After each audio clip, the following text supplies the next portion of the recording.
मंच पर उपस्थित हम सभी के पूज्यपाद श्रद्धेय गुरुदेव काशीराम जी आर्यवीर दल के प्रांतीय महामंत्री श्री भैरव सिंह जी आर्य साहब, आर्यवीर दल जो हमारा आगर जिला उसके अध्यक्ष जी, जिलाध्यक्ष जी आदरणीय भाई साहब प्रताप सिंह जी, क्षमा चाहता हूँ,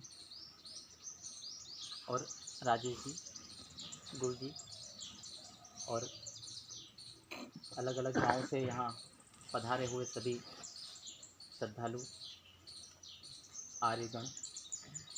अभी भाई साहब ने बहुत अच्छी बात हमें बताई। आर्यवीर दल क्या है, एक एक शब्द की बहुत अच्छी व्याख्या आदरणीय भैरव सिंह जी ने की। आर्य क्या है, वीर क्या है और दल क्या है, और भाई साहब राजेश जी ने भी उसको उपसंहार कर दिया कि हमें क्या करना चाहिए, आर्य का क्या उद्देश्य है। मैं ज़्यादा आपका समय नहीं लूँगा, आप काफ़ी देर से बैठे हैं, हमें पूज्य गुरुदेव जी को सुनना है। मैं बहुत कम समय में आपको कुछ महत्वपूर्ण बातें बताऊँ।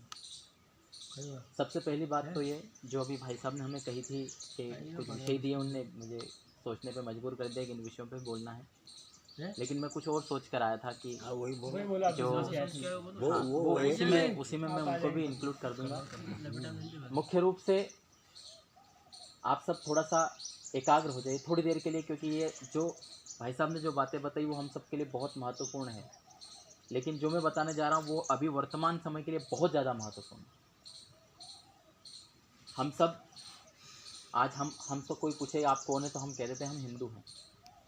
प्राचीन काल में हमें आर्य कहा जाता था, आज भी हम अपने आप को आर्य भी कहते हैं और कोई हिंदू भी कहते हैं, कोई बात नहीं। लेकिन हमारे साथ आज वर्तमान समय में क्या समस्याएं आ रही हैं, आज हिंदू समाज, आर्य समाज किस गर्त की ओर जाने वाला है, हमारी क्या स्थिति होने वाली है, उसके संबंध में आज हम क्या कर सकते हैं और अभी कौन कौन सी समस्याएं हमारे सामने हैं, उन समस्याओं के बारे में थोड़ा सा मैं आप सबसे कुछ बातें बताऊंगा और आपसे चर्चा के रूप में भी बातें करूंगा। आप सब भी विचारशील हैं, सब सोशल मीडिया से जुड़े हुए हैं, देश में किस कोने में क्या हो रहा है आप सब जागरूक हैं, सब जान रहे हैं, देख रहे हैं, समझ रहे हैं।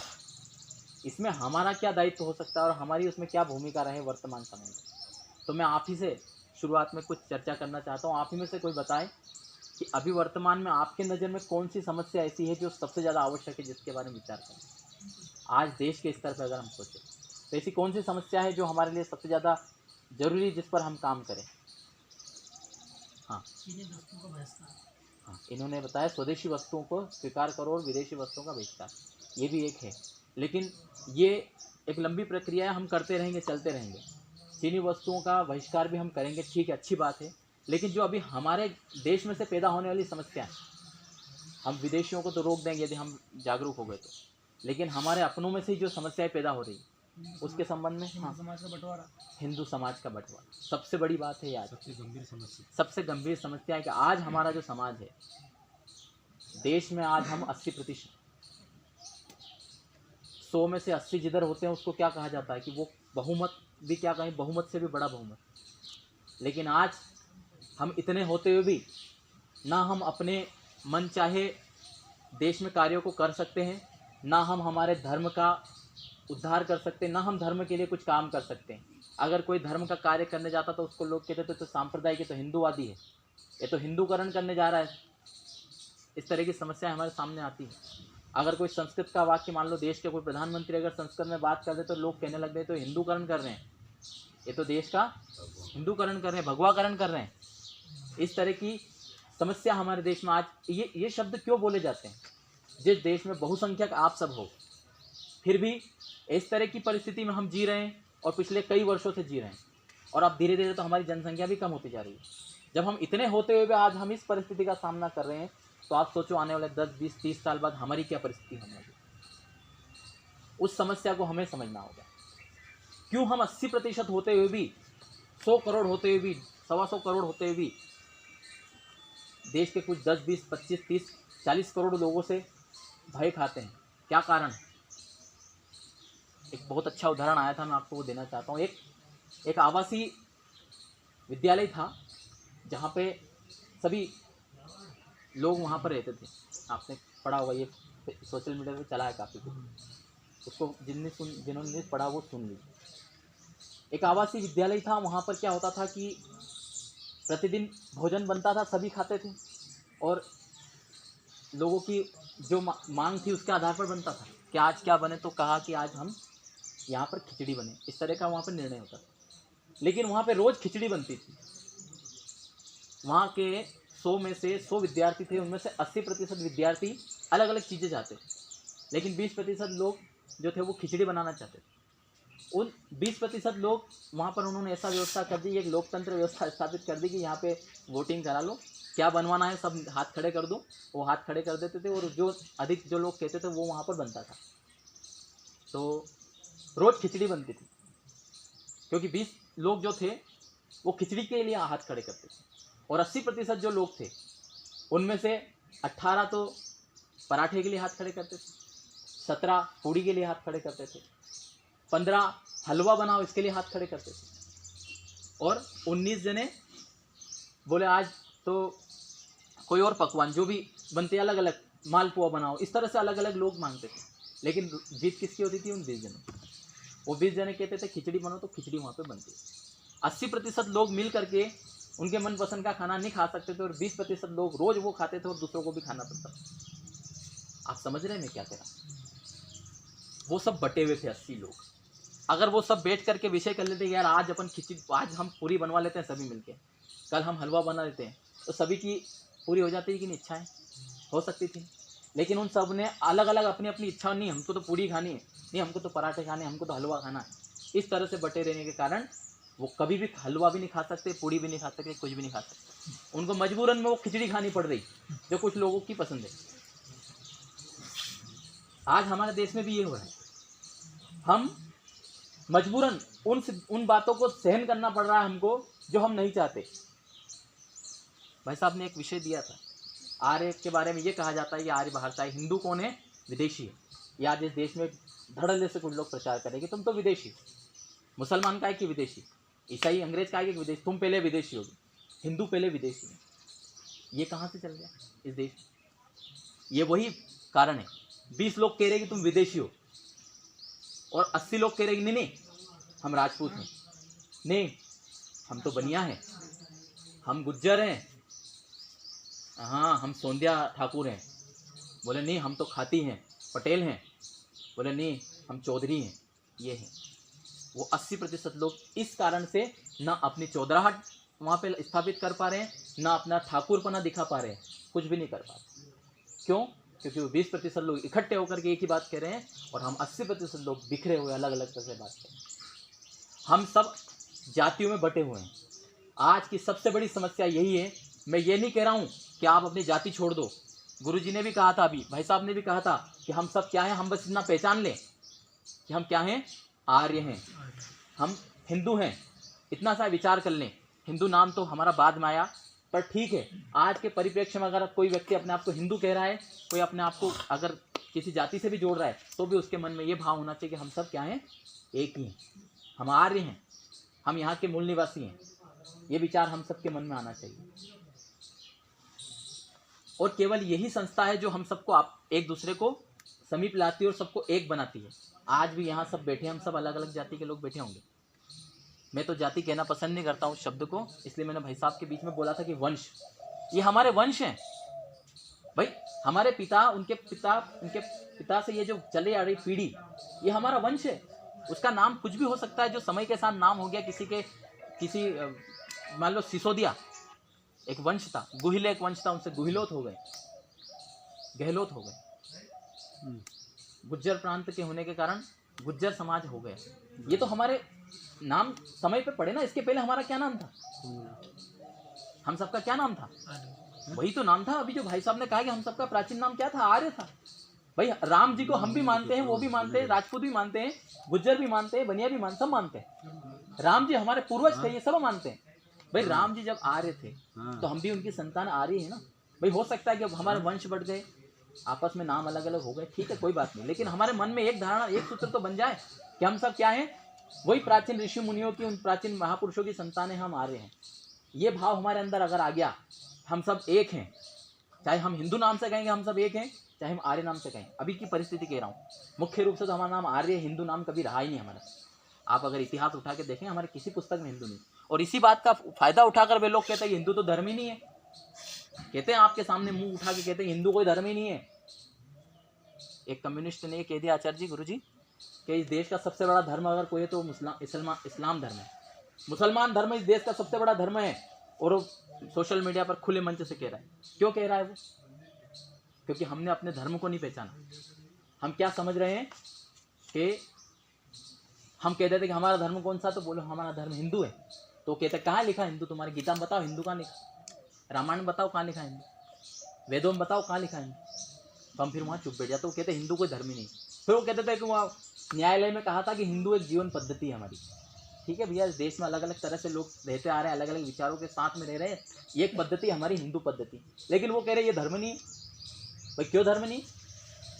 हिंदू धर्म को यदि हम वास्तविक पहचान लेंगे, हमारा हिंदू धर्म का मूल नाम आर्य धर्म है, वैदिक धर्म है।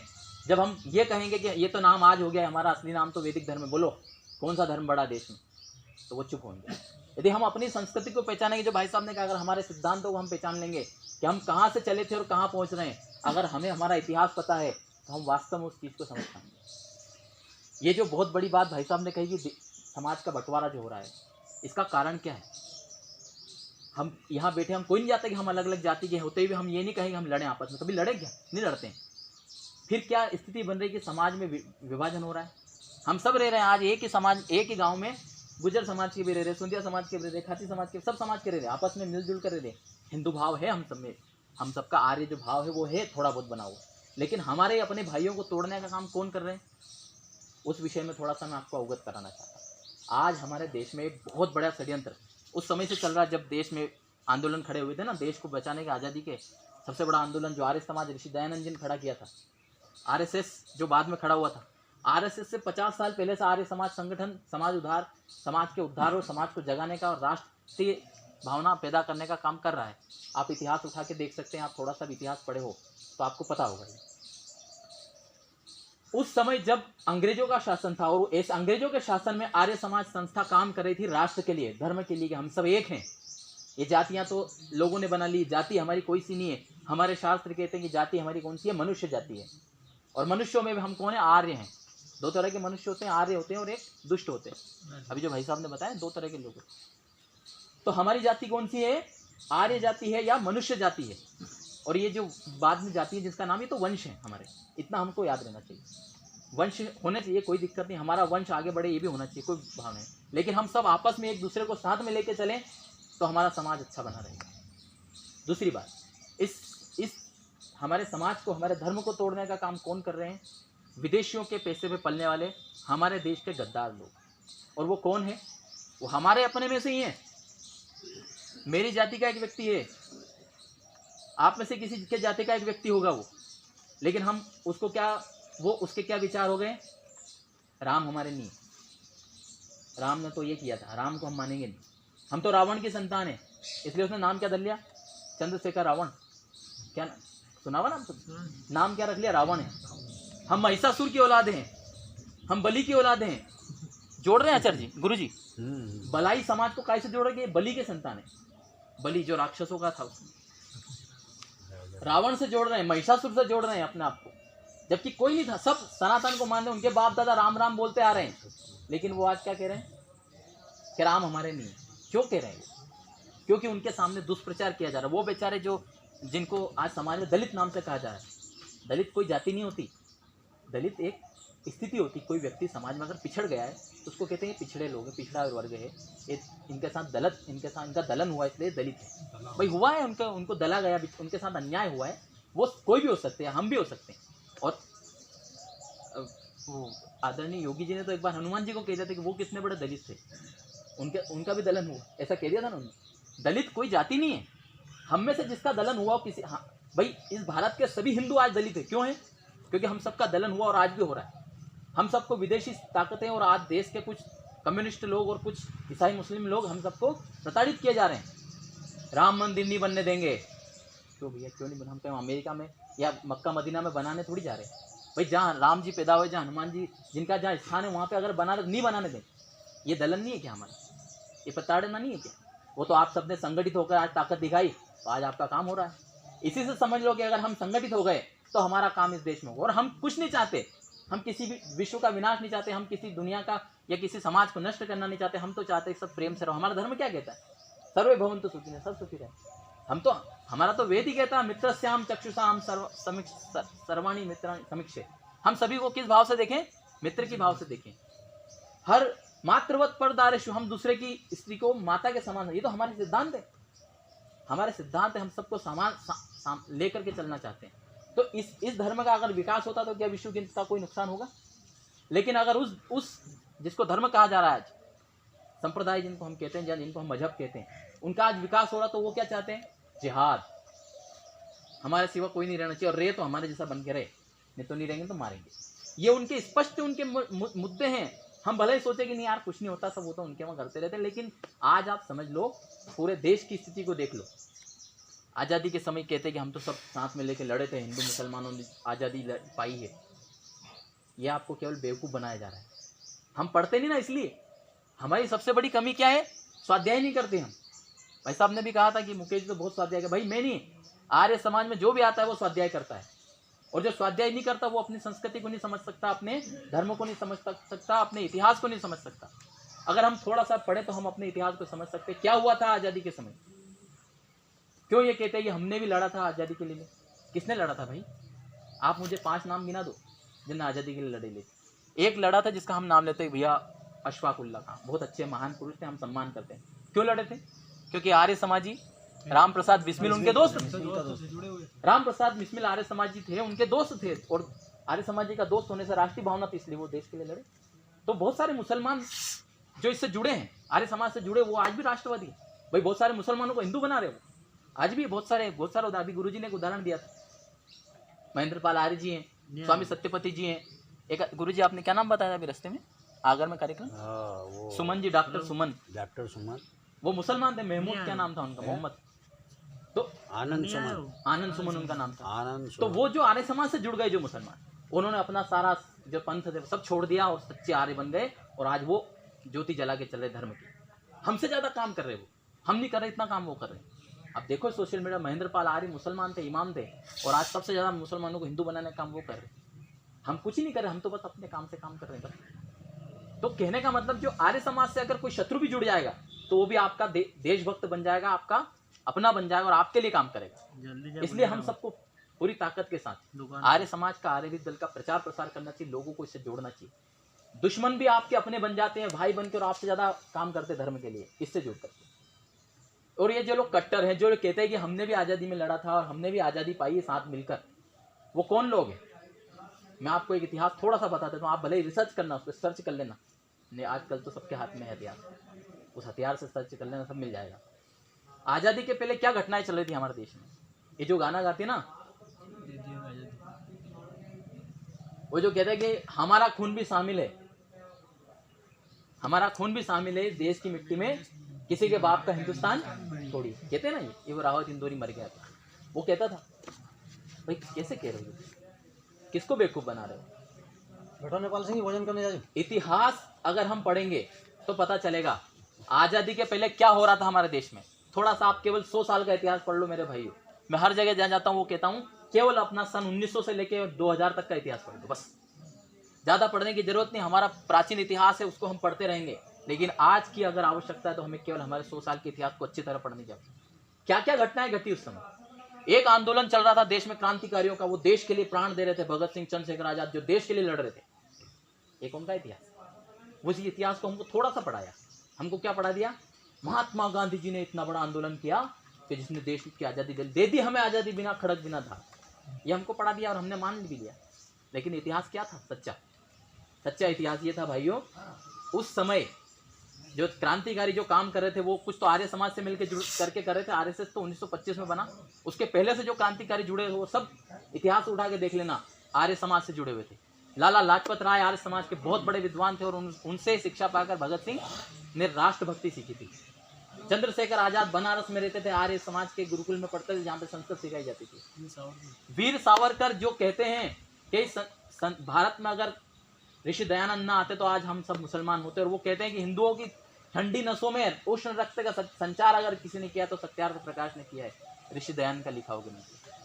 ये सब महापुरुष जिनको आज हम कहते हैं ना, जो भी ऋषि हमारे हुए वो सब इसी से जुड़े, इससे काम कर रहे थे। लेकिन हमको ये बताया गया नहीं, हमारा इतिहास हमसे छुपाया गया। और हमको क्या बताया गया? दे दी हमें आज़ादी बिना खड़क बिना दम। अच्छा, तो वो 7 लाख लोग ऐसे ही मर गए थे? अच्छा देखो, उस समय सबसे बड़ी क्या घटना चल रही थी? अंग्रेजों ने समझ लिया था कि देश में आर्य समाज संगठन बहुत बड़ा काम करा, लोगों को जगा रहा है कि ये तुम्हारा देश है। तो उन्होंने क्या षड्यंत्र करा कि ऐसा करो, इनको भी कह दो कि तुम विदेशी हो। तो उन्होंने शिक्षा व्यवस्था में क्या पढ़ाना शुरू कर दिया कि आर्य विदेशी। आर्य समाज के संगठन से डर करके उन्होंने क्या कर दिया कि आर्य विदेशी। तो उन्होंने 100 साल तक इसको पढ़ाया, खूब पढ़ाया। और उनसे प्रभावित जितने भी कम्युनिस्ट लोग थे, ये लोग थे, भले ही वो हमारे जवाहरलाल नेहरू आदि जो भी हैं, उन सब ने इसको प्रभावी से पढ़ाया और बताया आगे कि हाँ आर्य विदेशी है। और वो भी कहते हैं कि हाँ हमारे पूर्वज तो विदेशी थे। इस तरह से क्या भाई, क्या राम जी विदेशी थे? हनुमान जी विदेशी थे? क्या भगवान कृष्ण कहीं दूसरे देश से आए थे? यहाँ ये कैसे विदेशी हो गए? और ये जो विदेश से आए थे उनको कह रहे ये तो इनका पहला अधिकार है यहाँ पे। अभी कहा था, आपको याद होगा 10-20 साल तो पहला अधिकार तो इनका है। कैसे इनका अधिकार? मुस्लिम लीग की स्थापना करी इन्होंने। मुस्लिम लीग का क्या काम था? मुसलमानों को संगठित करो और अंग्रेजों के खिलाफ नहीं, हिंदुओं के खिलाफ लड़ो, काफिरों के खिलाफ लड़ो।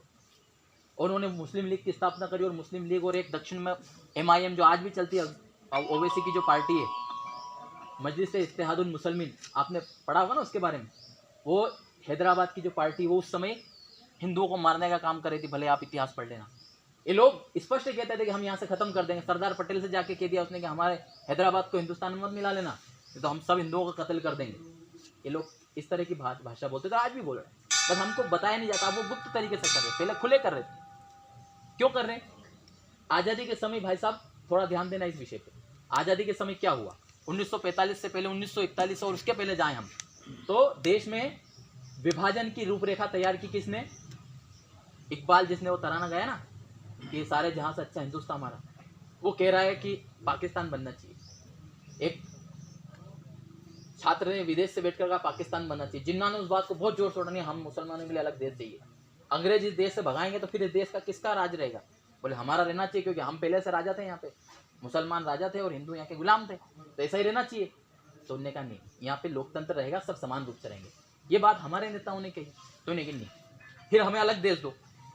बोले ये कौन सी बेवकूफ़ी की बात करो, कहाँ का अलग देश? नहीं, हमको तो अलग देश चाहिए। तो इतना बढ़ाया उस बात को, इतना बढ़ाया इस देश में, इतना बढ़ाया। सब कह रहे थे कि गांधी जी तक ये कह रहे थे कि कोई देश नहीं बटेगा, मेरी लाश पे से बटेगा। क्या देश बांटेगा? कोई देश बांटेगा? जिसका हम विरोध करते हैं, गांधी जी ने ये कहा था। लेकिन गांधी जी बुरे क्यों है वो बताऊंगा। उन्होंने ये कहा कि देश मेरी लाश पे से बटेगा, और जब देश बटने गया तो पीछे हट गए। वहां खड़े हो जाते ना, जब तुम छोटी सी बात पे खड़े हो गए थे कि भाई अंबेडकर जी कह रहे हैं कि बेचारे दलित बंधुओं को लिए अलग से तो अधिकार दो, तो आप नहीं नहीं नहीं नहीं, नहीं इनके लिए ऐसा नहीं करेंगे, ऐसे खड़े हो गए। वहां तो आपने आंदोलन कर दिया, आमरण अनशन कर दिया। 1932 में वो पुनः पैक्ट करना पड़ा अंबेडकर जी को, वहां तो आप खड़े हो गए। भगत सिंह को जब फांसी हो रही थी, लोगों ने कहा गांधी जी आप साइन करवा दो, तो वहां तो आपने नहीं इसका नहीं करेंगे, तो उनके हिसाब से निर्णय हो जाते थे। फिर देश के विभाजन में आपने क्यों नहीं सहयोग वो किया रोकने के लिए? बैठ जाते अनशन पे, सारा देश आपके साथ था, क्योंकि हिंदू समाज आप पे आस्था रखता था। इसलिए हिंदू समाज ने यह कह दिया था कि गांधी जी जो करेंगे वो हमारे हित में करेंगे, क्योंकि ये कह रहे हैं कि देश का विभाजन नहीं होने देंगे तो नहीं होने देंगे। इस भावना में हिंदू बह गए, लेकिन वो उस समय भाग गए, पता नहीं कहां जाके बैठे। आजादी के पहले एक चुनाव हुआ 1945 में, और चुनाव में एक तरफ कांग्रेस खड़ी थी और एक तरफ मुस्लिम लीग खड़ी थी। कांग्रेस का कहना था कि देश अखंड रहेगा, पूरा देश एक रहेगा। भाई उस समय कांग्रेस में सरदार पटेल जैसे देशभक्त थे, इसलिए वो कह रहे थे कि देश अखंड रहेगा। उस समय के कांग्रेस में बहुत अंतर आ गया। तो और दूसरी तरफ मुस्लिम लीग थी, जिन्ना थे, वो कह रहे थे नहीं हमें अलग देश चाहिए। और चुनाव हुए, सारे हिंदुओं ने वोट दिए कि नहीं हमारा देश अखंड रहेगा। और देश उस समय का वो पढ़ लेना, ये जो कह रहे हैं हमारा खून भी शामिल है इस देश की आज़ादी में, उनके मुंह पे जूता मारना इस बात का, जब वो कहे कि हम भी लड़े इस देश के लिए। उन्होंने उस समय चुनाव में क्या कहा, उन्होंने वोट दिए तो देश के 96% मुसलमानों ने, कितने 96%, 95.5% मुसलमानों ने कहा वोट दिया, पाकिस्तान बनाने के लिए वोट दिया। 4% मुसलमानों ने किसको वोट दिया? उन्होंने दूसरी पार्टियों को वोट दिया। कांग्रेस को दिया कुछ को, कुछ राष्ट्रवादी थे, शिया होंगे कुछ भी, उन्होंने कांग्रेस को दिया। लेकिन जब विभाजन हुआ तो गए कितने? 96% में से 3%। कितने गए? बाकी के जो 93% यहाँ है जिन्होंने पाकिस्तान के लिए वोट दिया और पाकिस्तान का हिस्सा ले लिया, गए नहीं। वो लोग कह रहे हैं कि हमारा खून भी शामिल है इस देश की मिट्टी में। किसी के बाप का हिंदुस्तान नहीं है तो किसी से बाप का हिंदुस्तान नहीं है। ये थोड़ा विचारणी बात है। जब ये तुमसे प्रश्न करेंगे, हमारा तो उनके मुंह पे जूता मारना इस तरह से कि भाई वो चुनाव में किसने वोट दिए थे? तुम्हारे बाप दादा से पूछना किसको वोट दिए थे। ऐसा ही और वो हो गया, बढ़ गया। और अंबेडकर जी, जिनका बहुत सारे लोग विरोध करते हैं, एकमात्र राष्ट्रवादी उस समय, उन्होंने कहा कि नहीं, अगर देश का विभाजन होता तो सारे हिंदुओं को यहाँ लाओ और देश के सारे मुसलमानों को वहां भेजो, तब मैं इस विभाजन को मानूंगा, नहीं तो नहीं मानूंगा। ऐसे थे अंबेडकर जी ने कहा कि इस देश में मुसलमानों से भरोसा नहीं किया जा सकता। ये देश के लिए कभी नहीं सोचते, ये केवल इस्लाम के लिए सोचते हैं। ऐसी कड़क भाषा में कहने वाले केवल अंबेडकर जी थे उस समय। वीर सावरकर जी थे और भी थे, लेकिन कांग्रेस में कोई नहीं था ऐसा कहने वाला। उस संसद में कोई नहीं था, केवल अंबेडकर जी कह रहे थे। सब कहते नहीं नहीं, मुसलमान भी हमारे जैसे है, रहेंगे। क्या परिणाम दिखा रहे हैं वो आज? आग जला रहे हैं, तुम्हारे देश को जला रहे हैं। घटना कहीं और घटती है, आग लगाते भारत की बसों को, भारत के थानों को, भारत के लोगों को मारते। ये कौन सा देश है? इसको तुम देश कह रहे हो अपना? भाई अपने घर में कोई आग लगाता है क्या अगर तुम इसको अपना देश मानते? स्पष्ट कह रहा हूं, वो इसको अपना देश मानते नहीं, क्योंकि उनकी आस्था कहां जुड़ी है? दूसरे देशों में। उनकी आस्था, हम इसको अपना क्यों मानते हैं? क्योंकि हमारी आस्था यहाँ जुड़ी है। हमारे पूर्वज, हमारे भगवान, हमारे सारे देवी देवता कहाँ है? यहाँ है। इसलिए हमारी आस्था कहाँ है? इस देश में। और उनकी आस्था कहाँ है?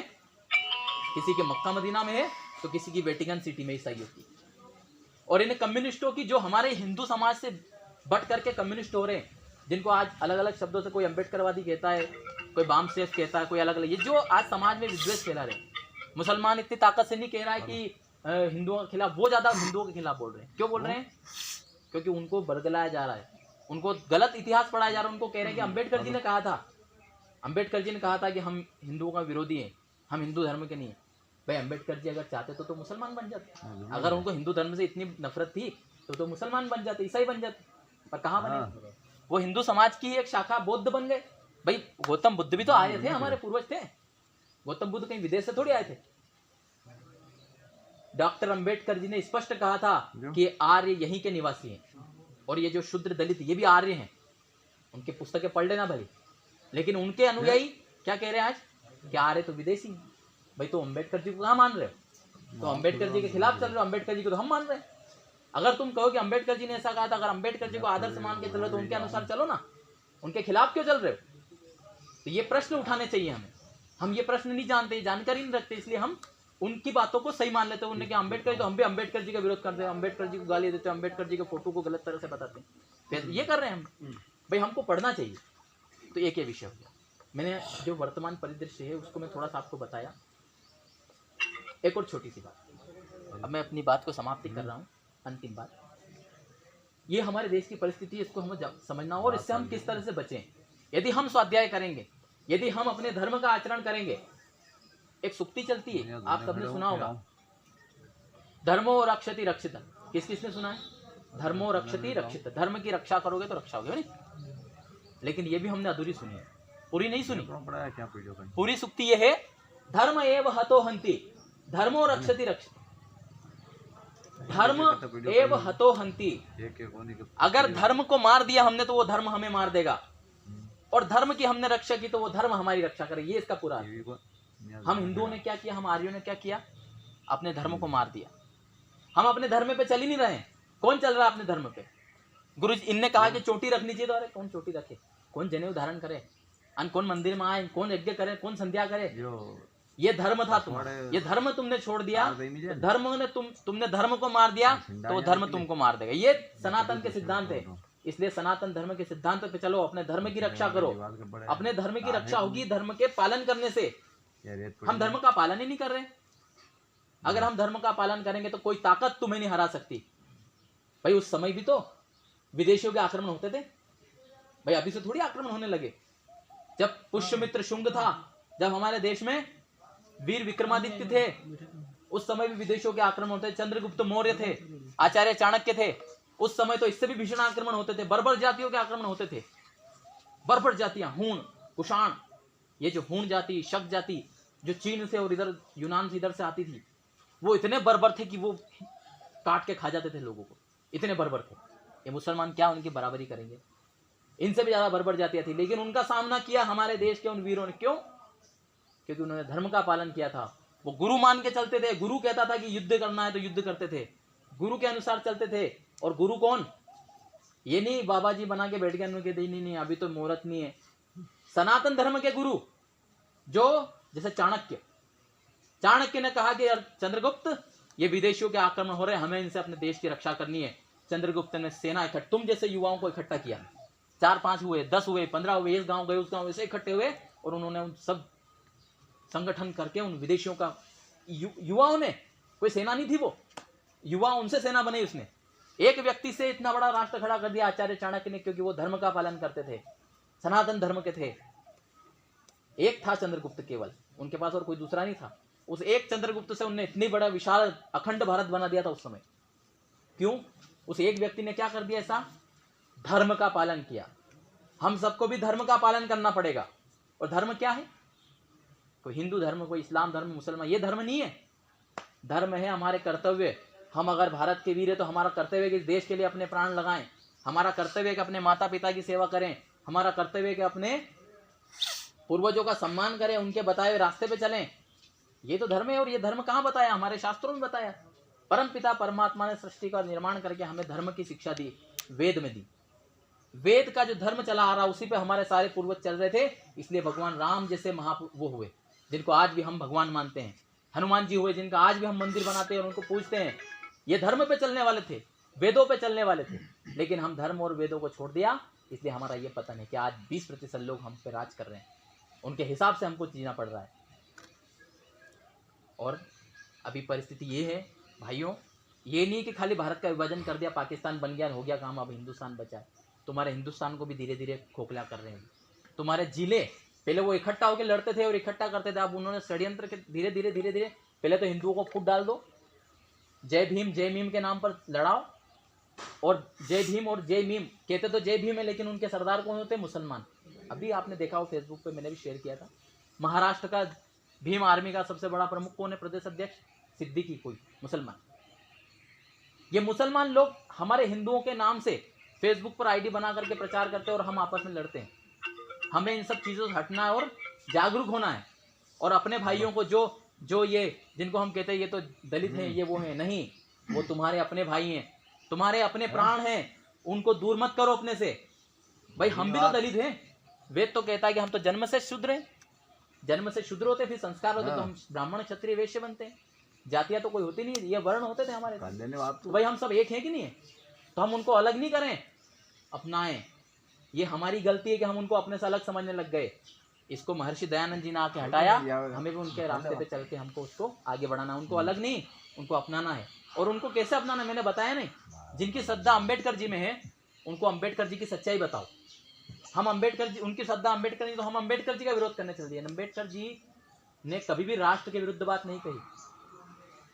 ये बात सही है, कुछ विषयों में उनकी बातें कुछ हो सकती है, लेकिन सर्वाधिक उन्होंने राष्ट्र के हित में बात कही। इसलिए उनको बताओ कि तुम तो राष्ट्र विरोध में जा रहे हो। अंबेडकर जी तो राष्ट्र हित की बात करते थे। अंबेडकर जी ने कभी नहीं कहा कि मुसलमान के साथ रहना, लेकिन तुम तो मुसलमानों का जय भीम चला रहे हो। तो अंबेडकर जी की श्रद्धा उनमें, तो अंबेडकर जी के नाम से उनको अपनी तरफ लाओ। अंबेडकर जी भी हमारे हैं, जैसे भगवान राम हमारे, कृष्ण हमारे हैं, ऐसे ही सारे महापुरुष इस देश के हमारे हैं। भले वो गौतम बुद्ध हो, आज बुद्ध के नाम पे षड्यंत्र कर रहे हैं।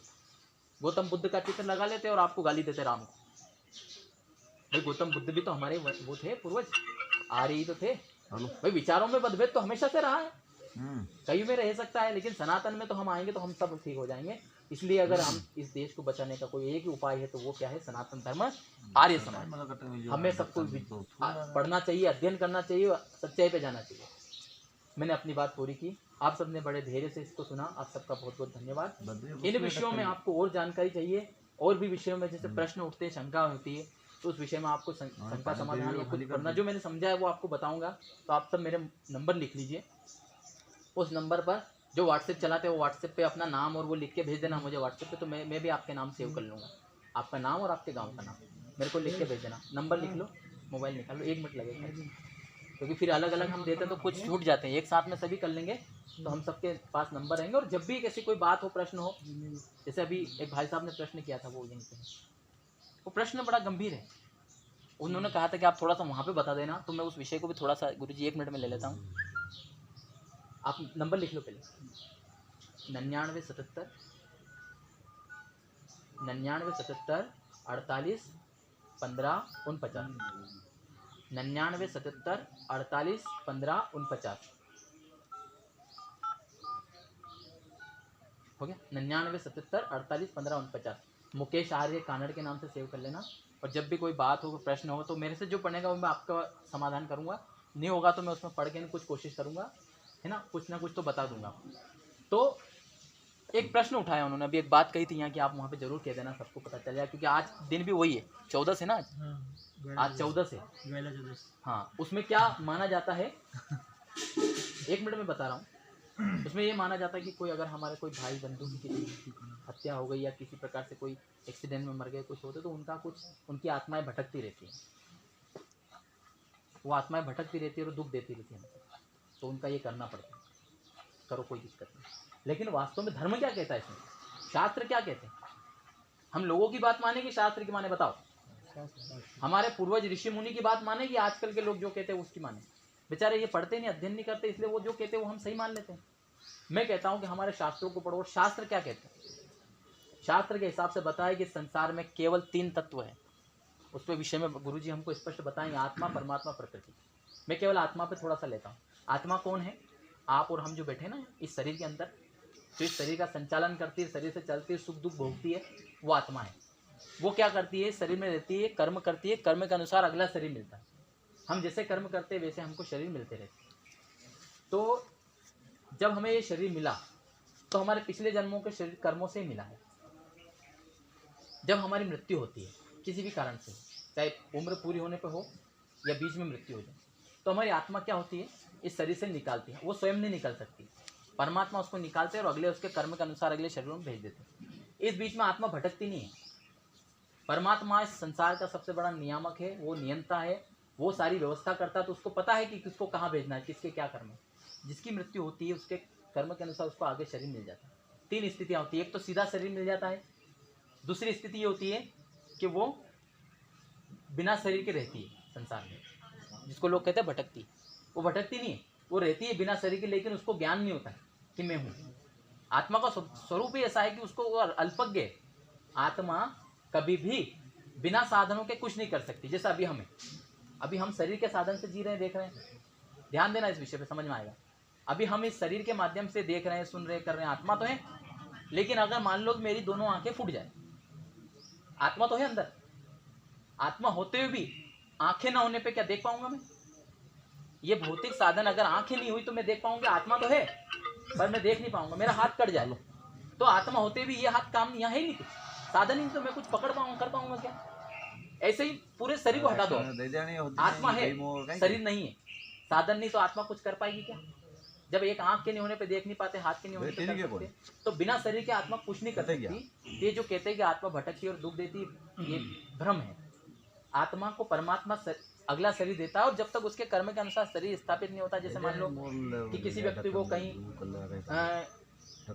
कुत्ते की योनि मिलने वाली, किसी ने ऐसा कर्म किया, तो ऐसी स्थिति परमात्मा देखते हैं कि कहाँ पे कुत्ते का जन्म हो सकता है। ऐसी स्थिति में परमात्मा उसको फिर उस शरीर में भेज देते हैं। मान लो किसी की स्थिति नहीं बनी कि इसको ऐसा शरीर मिलना, मनुष्य का ऐसा शरीर नहीं होता, तो परमात्मा उसको पटके रखते, कहीं भी यही वातावरण पड़ी रहती, पता नहीं चलती, ऐसे कोई आकार प्रकार की नहीं होती, निराकार छोटी सूक्ष्म आत्मा होती है। अभी यहाँ हमारे यहाँ कई करोड़ों आत्माएं पड़ी होगी, तो उनसे हमारा कोई फर्क नहीं पड़ता। ये लोग कहते हैं वहाँ फलानी जगह तो वो आत्मा उनको वास है। अरे अपना शरीर में हजारों करोड़ों आत्मा उनको वास है, एक तो अपन है और उसके अलावा बहुत सारी आत्माओं है, लेकिन कोई किसी का कोई नहीं बिगाड़ सकता। ईश्वर ही संसार का नियंता है, इसलिए उस ईश्वर के बताए सिद्धांतों पे चलें, और ये डर अपने मन से निकाल दे, कोई भूत होता है, कोई आपको परेशान करेगा। भगवान राम कभी भूत को नहीं मानते थे, तो हमको उन सिद्धांतों पे चलें। तो आप सबका बहुत बहुत धन्यवाद, नमस्ते।